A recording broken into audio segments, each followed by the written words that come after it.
Welcome to Kenton's videos. Enjoy the video. You start by confirming prerequisites: a functional base, steady power, and researched elevator tech. Once done, cue the elevator blueprint and lay conveyor lines to the construction pad. This ensures parts flow without pause. Make sure to craft tether segments, reinforced plates, and cable bundles in parallel to avoid bottlenecks. You'll send the first payload once the anchor is built, so stage materials near the assembly point and verify your power stays stable before launch. Now assemble the elevator core onto the pad and attach the tether, motor modules, and guidance arrays. You must do this in the correct order to prevent misalignment. Once attached, route conveyors and sorters to automate loading. That reduces manual trips and speeds launch cadence. Then run a dry test. Spin the motor at low RPM, check tether tension, and calibrate orbital insertion.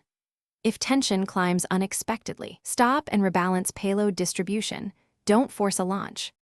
You initiate liftoff with a controlled ramp to nominal RPM, watching power draw and tether tension carefully. As the elevator climbs, confirm staging triggers fire and emergency. Cutoff is armed. This prevents catastrophic loss if something breaks. Once at target orbit, secure the tether and offload cargo quickly to free the line.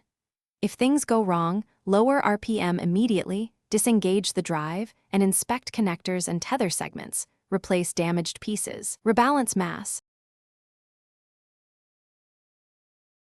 Thanks for watching. Consider subscribing if we helped you.